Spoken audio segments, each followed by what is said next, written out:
All right, so something else I wanted to take and touch on is how are the plants connected into the system? So there are multiple different ways that you can connect you get your plants into your downspouts right in here. So one of them is I saw one guy on the internet utilizing pool noodles, and I thought that was a really good idea. And so basically you'll see that this is, you'll see how much that sucker is really got a lot of roots in there. So, but it's being supported and held up by this pool noodle right here. And so it gives it the support that it needs in order to, now that I just took and jerked it all around, it gives it the support that it needs in order to stay in there.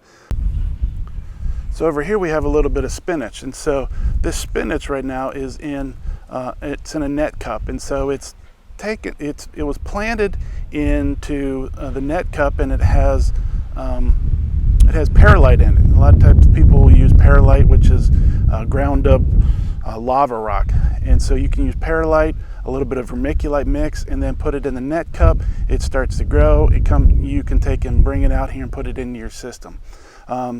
Reason I have the pool noodle over top of it is just to give that extra little bit of light protection. We definitely don't want to take and have any light. So over here, these are kind of sliding off here, and so I want to be able to kind of keep those over top of each individual at the top of the plants, so it'll definitely keep the light out. You can see this one right here. You might not be able to see it real well, but inside of here, it didn't have anything on it, and so the algae is kind of growing a little more than it should be in there. So I definitely want to get that one covered up as well. But you can see here that you can utilize the pool noodles for a lot of different things. It looks like the wind is blowing the ones off of here. Here we have some green onion, and really it just cut off the bottom 2 inches of a green onion from Walmart, stuck it in some water for a week. The roots kept going, and then boom, it was able to come out into the nutrient solution out here. So we definitely want to protect our downspouts from any light leakage, because when you do that, it starts to get that algae growing inside of your downspouts, and then you just start to have an algae problem all the way out. So that's one of the ways that the plants are connected to the system. So something else to consider when you're doing the downspout thing. The downspouts don't have natural end caps that you can get for them.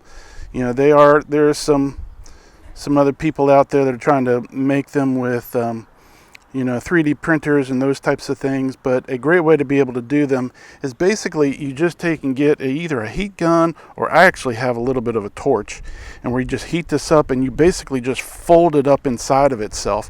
And so making sure that you've got right here, it crimped a little bit, but my nutrient solution only comes up to about here, so it's a good sealed system. It's not going to leak anymore.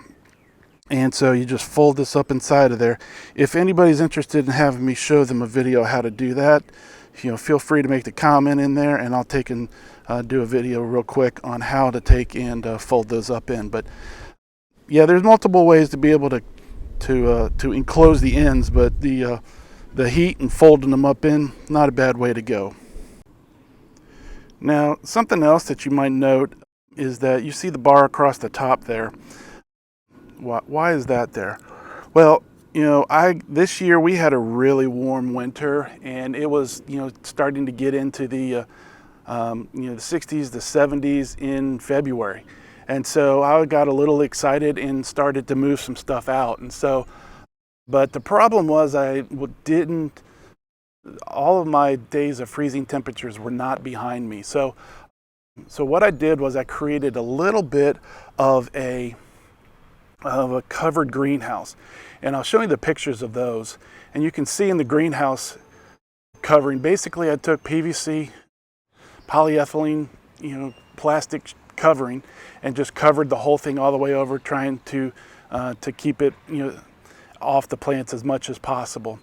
There was also some nights that I actually put blankets and comforters over top of it. But you'll see down here, and I left them out for you a little bit. It's like, what are these totes that are under here? Well, when it was cold and it was getting down into the 20s, and it's like, okay, am I going to move everything back in, or am I going to take and kind of weather it out? So I took and put about 8 or 9 of these totes under the system, and so, you know, with it completely enclosed, it was able to, when the day temperature warmed up and would get up into 60 degrees, the water inside of all these totes, and they all had lids on them to protect them and keep all the junk out of them. The water inside of the totes warmed up to 60, ish degrees, somewhere around in there. But when it got down into the evening, basically you had, that thermal load that was inside of the water that was able to disperse and get out into the greenhouse, and to keep the inside of the greenhouse, or basically the covered hydroponic garden, keep it warm to the point where it didn't get below freezing. And now I did have a little bit of I did put a heater, a small little space heater down there. I actually put it on an Amazon smart switch, so that when I saw that, and I had a little, thermometer that was out here on Bluetooth. So when I was seeing that it was getting down to about 40 or 35 degrees, I was able to kind of remotely turn on my heater, and it would take and just sort of give it a little bit of extra support that it needed in order to make it through the night. So yeah, it was a little bit more, in the power bill, but it wouldn't have been too much. But having that extra thermal load with the with all of those, it was probably about 250 gallons of water that was under there that was holding heat or gathering heat during the day, and then it was releasing it at night. So that's one way you can kind of keep it warm. All right, so here's something that's kind of interesting that might be unique to my setup, but it's not, a new invention. But basically, I'd like to be able to collect rainwater. So all of the water that goes into my system, it does not come from the county. It comes from my roof. And so it comes down the gutters, down the gutters, comes into that little collector right there, and takes and comes down that little pipe, bloop, bloop, bloop, and drops right into the top of this system.